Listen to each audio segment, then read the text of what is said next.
nome é João Ricardo Quintino e eu amo a Armênia. Meu nome é Sara Maria Vartanian e eu amo a Armênia. Meu nome é Marta Mabrelian Elvadian. Eu amo a Armênia. Porque está no sangue, não tem explicação do porquê de amar a Armênia. São 103 anos onde a fé prevaleceu. Por essa fé ter prevalecido, eu posso hoje ser abençoado e ser um exemplo também para as outras pessoas com a fé que eu tenho no mesmo Cristo que eles têm. Um país que foi o primeiro país a aceitar oficialmente o cristianismo e por isso a gente carrega essa fé, apesar de ser um pouco sofrido, não desanimou porque carregou a sua fé até o fim e isso inspira a gente até hoje a estar passando para as nossas gerações, as gerações que estão aqui. Eles vieram e foram para todos os cantos do mundo e propagaram sua fé. Foi onde nascemos meus avós e eu tenho essa descendência e eu fui lá, conheci, fiquei apaixonada por ele. Eu sou a Viviane, eu amo a Armênia porque foi por meio dessa igreja armênia que eu conheci o Senhor Jesus como meu Salvador e é por isso que eu amo a Armênia. Meu nome é Paulo Elvadian, eu amo a Armênia pela fé que foi defendida pelo nosso povo e se perpetua até hoje. E essa fé prevaleceu por toda a coletividade e em todo o mundo até hoje. Eu amo a Armênia porque dela existem várias histórias incríveis. E uma delas é uma história de fé e amor que existe desde 1915 que perdura até os dias de hoje, que foi o Holocausto dos armênios. Eles sobreviveram e transformam através de suas gerações sua culinária, sua música. Agradeço a Deus pelos meus antepassados não terem negado a sua fé em Cristo e por ele morrer. Sou descendente desse povo, um povo guerreiro e que persistiu e com muita luta manteve a sua fé. Eu amo a Armênia porque ela lutou e venceu sem armas. Eu amo a Armênia por 3 motivos: passado, presente e futuro. Pelo passado, pela fé, pelo legado de fé que nossos antepassados nos deixaram. No presente, pela luta por justiça, porque os armênios sofreram a maior afronta aos direitos humanos. E pelo futuro, que é a esperança. Os armênios têm muita esperança. Eu amo a Armênia por causa da herança cristã e cultural que ela deixou para nós. E eu amo a Armênia porque é minha descendência, minha origem, onde tudo começou.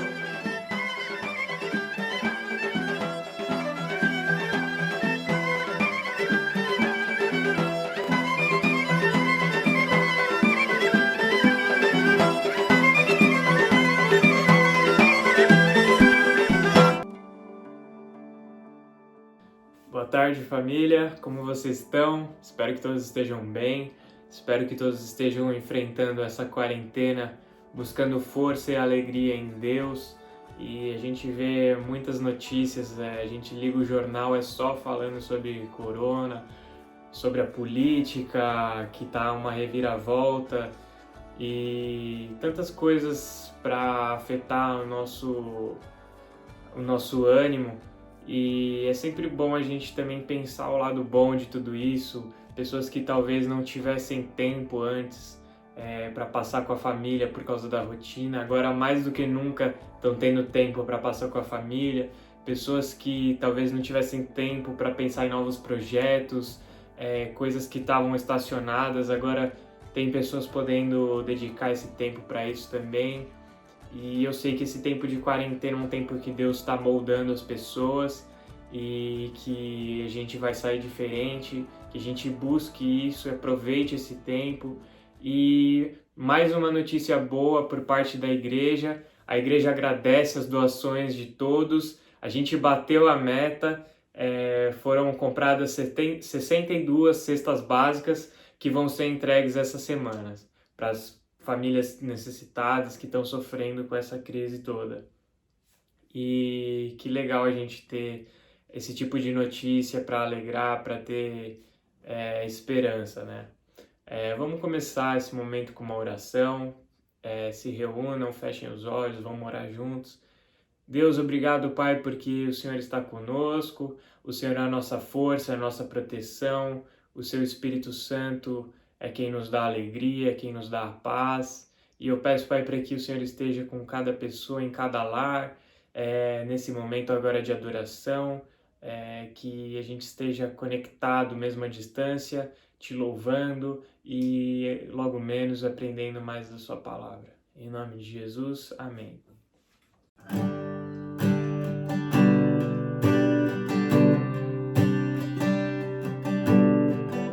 Vamos cantar aqui com tudo isso que a gente está passando, a gente tem a oportunidade de crescer um pouco mais. Cada vez que a minha fé é provada, tu me dás a chance de crescer um pouco mais. As montanhas e vales, desertos e mares que atravesso me levam pra perto de ti. Minhas provações não são maiores que o meu Deus e não vão me impedir de caminhar. Se diante de mim não se abrir o mar, Deus vai me fazer andar por sobre as águas, rompendo em fé. Minha vida se revestirá do teu poder, rompendo em fé. Com ousadia vou mover no sobrenatural, vou lutar e vencer, vou plantar e colher. A cada dia vou viver rompendo em fé. Cada vez que a minha fé é provada, tu me dás a chance de crescer um pouco mais. As montanhas e vales, desertos e mares que atravesso me levam pra perto de ti. Minhas provações não são maiores que o meu Deus e não vão me impedir de caminhar. Se diante de mim não se abrir o mar, Deus vai me fazer andar por sobre as águas, rompendo em fé. Minha vida se revestirá do teu poder, rompendo em fé. Com ousadia vou mover no sobrenatural, vou lutar e vencer, vou plantar e colher. A cada dia vou viver rompendo em fé. A cada dia vou viver rompendo em fé. Amém. E um anúncio por parte da igreja sobre o Faros. O Faros vai ter seu início na semana do dia 4 de maio, onde a gente vai estudar o livro de Daniel. Então, cada moderador de cada Faros vai entrar em contato com vocês, combinando como que vai ser os encontros, como que vai acontecer tudo isso. E se você que está assistindo aí não tem o seu grupo de Faros, entre em contato com os membros da diretoria para que possa encaixar e que a gente possa estudar esse livro de Daniel juntos e crescer juntos. Amém? Olá, irmãos, que a graça e paz de nosso Senhor Jesus Cristo esteja conosco, nos guiando, nos abençoando e que a sua palavra possa falar aos nossos corações. O propósito das provações. Esse é o nosso tema. Nós perguntaríamos, qual o propósito das provações? Existe algum propósito benéfico, algum propósito bom nas aflições, nas tribulações, nas perseguições? Há alguma coisa positiva ou então somente negativa?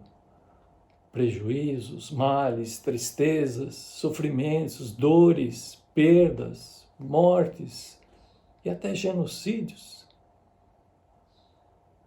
E antes de nós continuarmos falando em genocídio, nessa última sexta-feira, dia 24 de abril, nós relembramos com muita dor o genocídio armênio. E, ao mesmo tempo, agradecer a Deus pelo legado de fé e coragem deixado pelos nossos corajosos ancestrais, que passaram por esse terrível genocídio onde 1,5 milhão de armênios foram barbaramente torturados e mortos. Isso pelo Império Turco-Romano. Então, nessa última sexta-feira, dia 24, nós relembramos com tristeza os 105 anos dessa ocorrência, dessa triste ocorrência na história da humanidade, onde muitos dos nossos avós, bisavós, morreram ou presenciaram esse trágico acontecimento. E aqueles que conseguiram escapar dessa mortandade, dispersaram para outros países e muitos vieram para o Brasil, mais precisamente, em sua maioria, na capital de São Paulo, onde se estabeleceram, superaram todas as adversidades e dentre eles lembramos com saudades os nossos queridos imigrantes, os nossos avós, bisavós, ou por que não dizer os nossos missionários. Porque na década de 30, eles fundaram a nossa igreja, que atualmente denominamos de Igreja Evangélica dos Irmãos Armênios. E que esse legado possa nos estimular a viver uma vida com propósito. Mesmo em meio à provação, em meio às dores, nós podemos ver o propósito que existe por trás disso tudo. E para abordar esse tema, nós escolhemos o texto de Tiago, o seu primeiro capítulo. Nós vamos ler. Nesse capítulo, no primeiro capítulo, nós vamos ler os 12 primeiros versos somente. Então, se os irmãos puderem também acompanhar nas suas Bíblias aí em casa, ficaria muito bom. Tiago, primeiro capítulo dele. Então ele escreve assim: Tiago, servo de Deus e do Senhor Jesus Cristo, às 12 tribos que se encontram na dispersão, saudações. Meus irmãos, tende por motivo de grande alegria o passar por várias provações, sabendo que a provação da vossa fé, uma vez confirmada, produz perseverança. Ora, a perseverança deve ter ação completa para que sejais perfeitos e íntegros, em nada deficientes. Se, porém, algum de vós necessita de sabedoria, peça a Deus, que a todos dá liberalmente e nada lhes impropera, e ser-lhe-á concedida. Peça, porém, com fé, em nada duvidando, pois o que duvida é semelhante à onda do mar, impelida e agitada pelo vento. Não suponha esse homem que alcançará o Senhor alguma coisa. O homem de ânimo dobre, inconstante em todos os seus caminhos. O irmão, porém, de condição humilde, glorie-se na sua dignidade, e o rico na sua insignificância, porque ele passará como a flor da erva. Porque o sol se levanta com seu ardente calor, e a erva seca, e a sua flor cai. Desaparece a formosura do seu aspecto, assim também se murchará o rico em seus caminhos.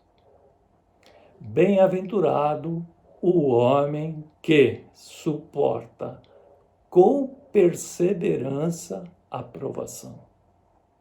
Porque depois de ter sido aprovado, receberá a coroa da vida, a qual o Senhor prometeu aos que o amam. Amém? Então vamos dissertar um pouco sobre esse texto e, primeiramente, vamos nos perguntar quem era Tiago. Quem era esse Tiago? Porque existem mais citações desse nome no Novo Testamento. Esse Tiago, que estamos nos referindo, que escreveu essa carta, ele foi o irmão do Senhor Jesus Cristo. Um dos irmãos do Senhor Jesus Cristo. Filho de Maria, que se converteu após a ressurreição de Jesus Cristo. E ele foi para a igreja primitiva um homem de grande autoridade dentro da igreja. Esse era o Tiago, que escreve essa carta. Interessante que ele está escrevendo especificamente essa carta para quem? No verso 1. Para as 12 tribos que se encontram aonde? Na dispersão. Na dispersão. Ora, o que é essa dispersão? O que são essas 12 tribos? Essas 12 tribos são os judeus, não é? Que nós conhecemos. E por que estavam na dispersão? Eram judeus de Jerusalém que se converteram ao cristianismo, que aceitaram o Senhor Jesus Cristo e que foram perseguidos, foram maltratados e que tiveram que deixar a sua residência para ir para um outro lugar, para ir para uma outra cidade, para se proteger. Então, esses judeus convertidos passaram por essas perseguições, passaram por essas provações, e nós podemos imaginar as dificuldades, as provações que eles estavam passando nesses lugares. Provações de perdas, de moradia, de sustento, de saúde, o que nós podemos imaginar em decorrência dessas perseguições sofridas. E então Tiago escreve especificamente para eles e dá um alento, e dá uma força, e exorta, e mostra a realidade, e mostra que em meio a tudo isso existe um propósito, e ele mostra claramente qual é esse propósito. Então, vamos fazer um exercício aqui. Quando ele diz aos judeus, às 12 tribos que se encontram na dispersão, vamos colocar o nosso nome. Que essa carta seja dirigida ao Moisés. Que essa carta seja dirigida a você. Para que nós possamos assimilar as verdades que ele expõe nessa carta. Amém? E para nós entendermos melhor, né, como que foi essa dispersão, nós temos que voltar, nós temos que ir para o livro de Atos dos Apóstolos.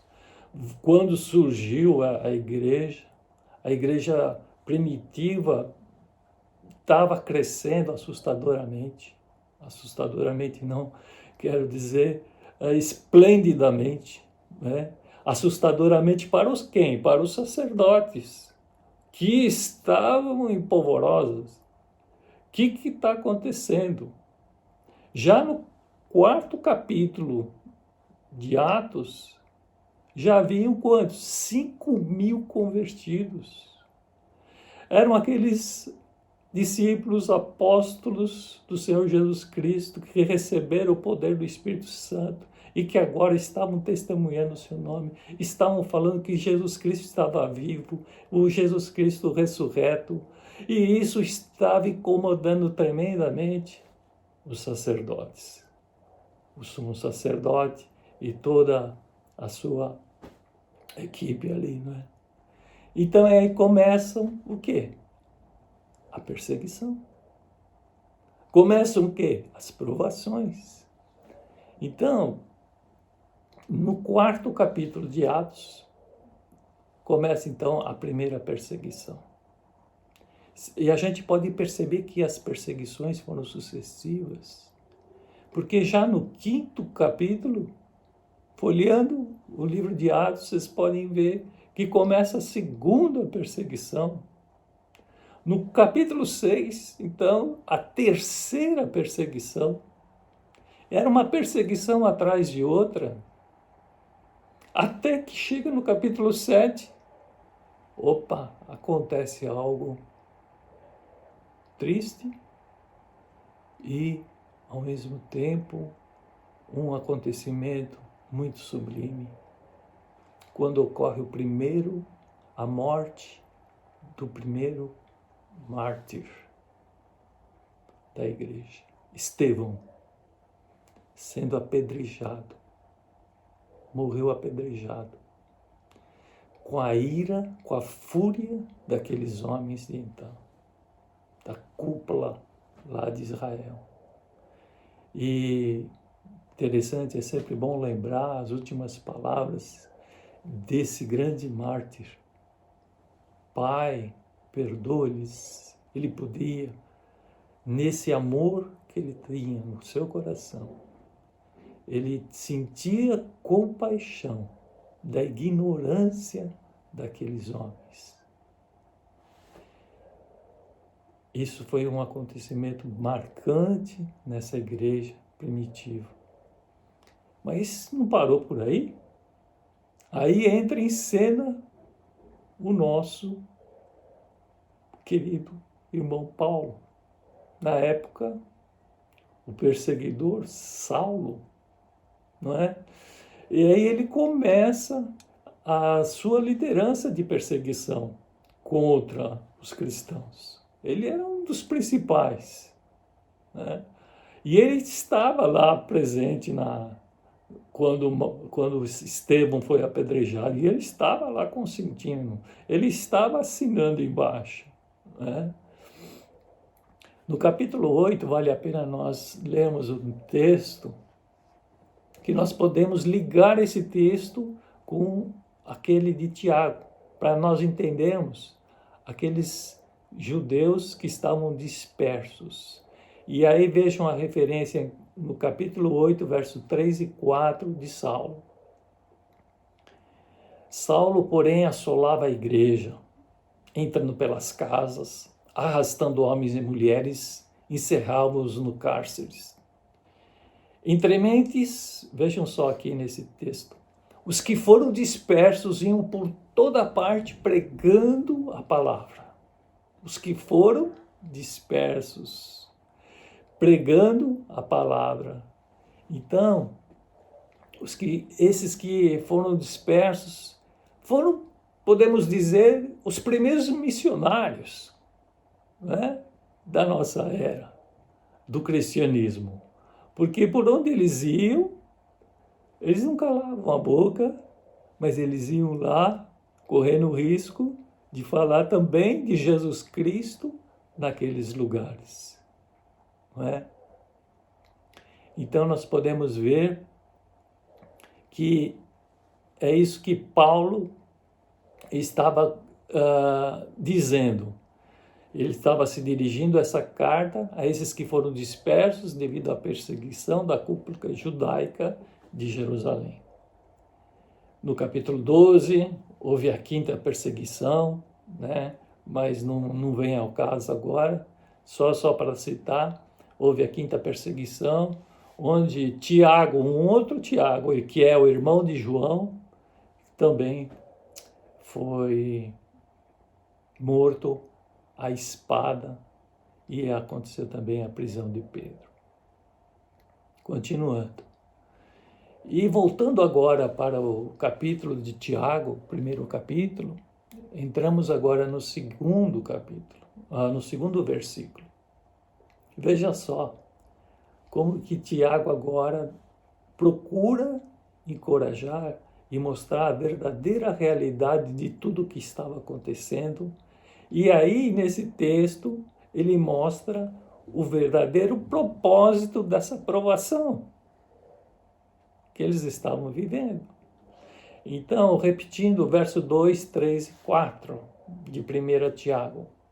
Meus irmãos, tende por motivo do quê?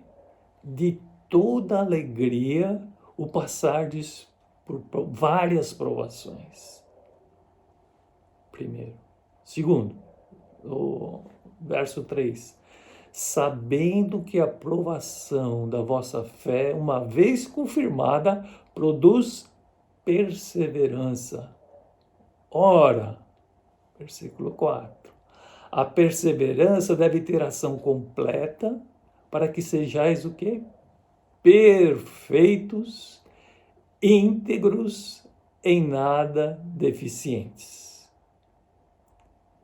Repetindo, aqui nós vemos o propósito das provações: ser perfeito, íntegro e em nada deficiente. Que esplêndido! O que é a provação? Uma situação que eles estavam vivendo, que a igreja primitiva estava vivendo. E eles estavam crescendo na dependência do Senhor Jesus Cristo. Jesus Cristo era tudo para eles. Era o maior ideal que eles tinham. E nós perguntamos, e Jesus Cristo para nós hoje? É o nosso maior ideal? É o nosso maior prazer? A ponto de passar por isso que eles passaram? Assim como nossos antepassados disseram não ao regime otomano, não é? Não deixe o Jesus Cristo. Ah, se não deixa, então morria. Não é? Esses alcançaram a coroa da vida, que diz lá na frente, nesse capítulo. No verso 3, ele continua. Tendo a fé firme no Senhor, produzirá perseverança. Tendo a fé firme no Senhor, produzirá perseverança. Em outra tradução bíblica, nós podemos encontrar, em vez de perseverança, paciência. E perseverança e paciência, que leva da mesma forma, que nos conduzirá a sermos perfeitos e íntegros. Irmãos, vale ressaltar que não conseguiremos chegar a essa estatura, a essa grandeza, a esse nível espiritual de perfeitos e íntegros por nós mesmos. É por isso que Tiago, logo na sequência, no versículo 5, diz assim: se, porém, algum de vós necessita de sabedoria, peça a Deus, que a todos dá liberalmente e nada lhes impropera, e ser-lhe-á concedida. Então vejam, irmãos, para nós podermos passar com alegria todas as provações, fixando nesse objetivo, esse alvo em Jesus Cristo, sabendo que Ele está pronto ao nosso lado, nos auxiliando, perguntando: Moisés, ou esperando o Moisés falar, esperando você perguntar: Senhor, que caminho eu devo seguir? Devo ir para a direita, para a esquerda? Devo prosseguir? Devo retroceder? Eu não sei, eu estou perdido. Senhor, que me dizes? Mostra, dá-me sabedoria. E a resposta aqui que Tiago dá na sequência, ele diz que a todos dá liberalmente e nada lhes impropera e ser-lhe-á concedido. E mais para frente ele diz assim: mas peça com fé, sem duvidar, né? Mas quando o Senhor responde, mas não é para retrucar. Será que é mesmo? Será que eu vou? Será que eu fico? Não. Que a todos dá liberalmente e nada lhes impropera e ser-lhe-á concedida. Então aqui fica bem claro que não podemos nos apoiar em nosso achismo. Isto é, eu acho que fazendo assim vai ser melhor. Não, em todas as nossas ações tomadas, as decisões que devemos tomar, devemos fazer em oração, pedir sabedoria de Deus e Ele nos irá dirigir segundo a sua vontade. Não é maravilhoso? Então, meio à provação, uma vida de joelhos dobrados, de buscando o poder de Deus, de buscando a sua sabedoria e não perdendo de vista a perseverança, não perdendo de vista ao nível espiritual, que vamos ser renovados por essa provação, é o que estivermos passando, não é? O nosso caráter vai ser transformado. Nossa, o Moisés era assim, agora ele está diferente. O que aconteceu com ele? Não é? Não, é diferente de alguém dizer: nossa, Moisés é o mesmo, ele não muda, ele vai continuar assim. Não. Será que nós somos diferentes a cada dia? Em meio à provação, nós nos transformamos e nós galgamos níveis que nós não galgaríamos de outra forma. E Tiago termina a sua carta no capítulo 5, o último capítulo, no capítulo 5, verso 10 e 11, ele diz assim, é maravilhoso esse texto, porque nesse texto ele vai em busca de alguns exemplos do Velho Testamento. E no verso 10 ele diz assim: irmãos, tomai por modelo no sofrimento e na paciência os profetas, os quais falaram em nome do Senhor. Eis que temos por felizes os que perseveraram firmes. Tendes ouvido da paciência de Jó e vistes que o fim o Senhor lhe deu, porque o Senhor é cheio de eterna misericórdia e compassivo. Aqui, Tiago, ele termina a sua carta, vai terminando a sua carta, usando essa figura de Jó, que figura esplêndida, né? Aquele que podemos dizer é o símbolo da aprovação e o propósito que ele conseguiu. E nós vemos aqui esse modelo, e Jó faz uma declaração a respeito de Deus que nos desperta para uma vida de intimidade com Deus, mais próximas, mais perto de Deus, deixando para trás toda a superficialidade de nosso relacionamento com Deus. Vale a pena agora nós lermos a sua declaração para finalizarmos esse tema, o propósito das provações. Jó, no capítulo 42 do seu livro lá, você abre lá, 42, verso 5. Veja só o que ele diz. Depois que ele havia perdido tudo, passado por dificuldades tremendas, perdeu a família, perdeu as propriedades, e agora ele estava, vamos dizer que, rendido. Em outras palavras, na lona. E ele, depois que a experiência que ele tem com o Senhor, ele diz assim: eu te conhecia só de ouvir, mas agora os meus olhos te veem. Por isso me abomino e me arrependo no pó e na cinza.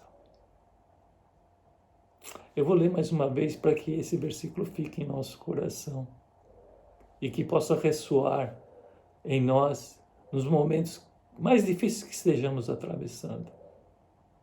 O momento que estamos vivendo hoje é um momento muito complicado, muito difícil. Que essas palavras de Jó sempre possam estar falando conosco, essas palavras de Tiago. Tendes grande alegria nas provações, porque isso vai te levar à perfeição. Eu vou ler de novo esse texto de Jó. Eu te conhecia só de ouvir, mas agora os meus olhos te veem.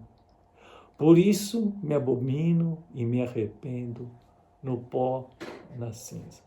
Quando eu estava lendo esse texto, irmãos, para concluir, eu lembrei de uma música antiga. Não sei quantos conhecem o cantor Ademar Campos. E ele tem uma música linda. Eu gostaria de ler a letra para vocês para fecharmos o nosso tema. Antes eu te conhecia de ouvir falar, mas agora de contigo andar. Eu sei que Deus que tem o meu rei, que o Deus que tenho, meu Rei, Senhor e Pai, te quero em minha vida mais e mais. Antes eu te conhecia de ouvir falar, mas agora de contigo andar. Tu és meu bem supremo, meu Rei, Senhor e Pai. Me alegro em tua vontade, mais e mais. Tu sondas e conheces meu coração, Senhor. Sabes, sou limitado, mas conto com teu amor. Sendo, pois, teu filho, venho te dar louvor. Que bom é tua vida em minha vida. E assim ele continua mais um pouco e termina essa canção. Se você já conhecia essa música, dá uma cantarolada nesses momentos difíceis de provações. Antes eu te conhecia de ouvir falar. Eu quero te conhecer mais e mais. Não é? Que Deus, pela sua palavra, possa falar aos nossos corações mais uma vez e nos transformar e nos renovar e nos fazer crescer e cada vez mais perto da estatura do Senhor Jesus Cristo. Não vamos aceitar uma vida morna, mas uma vida fervorosa, cheia de fé, cheia de amor. Muito obrigado. Deus abençoe a cada um, especialmente nessa semana, e que proteja-os de todos os males. Vamos orar e concluir esse nosso momento. Senhor nosso Deus, nós te rendemos graças pela tua palavra. Agradecemos porque ela nos sustenta, nos anima e nos fortalece.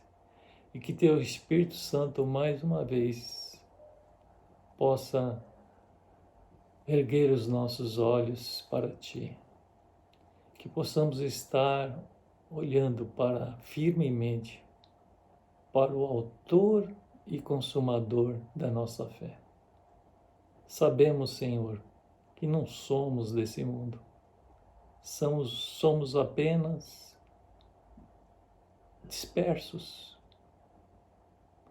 somos apenas peregrinos nesse mundo, porque na verdade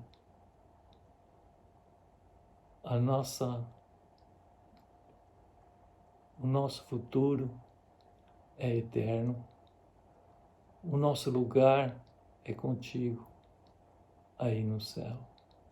Ó Deus, enquanto estivermos aqui, possamos honrar e glorificar o Teu nome e falar do Teu nome. Assim como aqueles judeus fizeram, dispersos, perseguidos pela sua própria nação, e que honraram o Teu nome.